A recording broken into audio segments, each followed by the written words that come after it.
Code for BSc എല്ലാവർക്കും സ്വാഗതം. ആറ്റത്തിലെ കണങ്ങൾ കണ്ടുപിടിച്ചവർ അവർക്കുള്ള കോഡാണ് PEN-RTC. P എന്ന് പറയുമ്പോൾ പ്രോട്ടോൺ, അതിൻ്റെ തൊട്ട് താഴെയുള്ള R എന്ന് പറയുമ്പോൾ റുദർഫോർഡ്.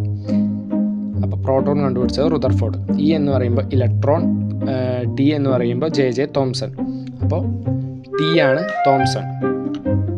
N എന്ന് പറയുമ്പോൾ ന്യൂട്രോൺ, C എന്ന് പറയുമ്പോൾ ചാഡ്വിക്. അപ്പോൾ ന്യൂട്രോൺ കണ്ടുപിടിച്ചത് ചാഡ്വിക്. അപ്പോൾ PEN-RTC. ന്യൂക്ലിയസിൽ ന്യൂട്രോൺ, പ്രോട്ടോൺ എന്നിവ കാണപ്പെടുന്നു. ഒരു മോൾ എന്ന് പറയുമ്പോൾ 6.022 × 10⁻23 ആണ്. ഒരു മോൾ എന്ന് പറയുമ്പോൾ 6.022 × 10⁻23.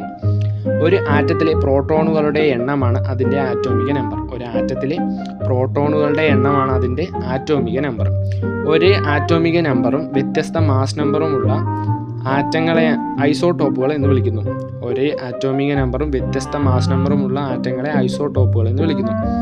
ഒരു ആറ്റത്തിലെ പ്രോട്ടോണുകളുടെയും ന്യൂട്രോണുകളുടെയും ആകെ എണ്ണമാണ് മാസ് നമ്പർ. പ്രോട്ടോണുകളുടെയും ന്യൂട്രോണുകളുടെയും ആകെ എണ്ണമാണ് മാസ് നമ്പർ. ഒരേ മാസ് നമ്പറും വ്യത്യസ്ത ആറ്റോമിക നമ്പറുമുള്ള മൂലകങ്ങളാണ് ഐസോബാർ. കോഡ് ഫോർ BSc ഉപകാരപ്രദമാണെങ്കിൽ ലൈക്ക് ചെയ്യുക, ഷെയർ ചെയ്യുക, അഭിപ്രായങ്ങൾ കമൻറ്റ് ചെയ്യുക.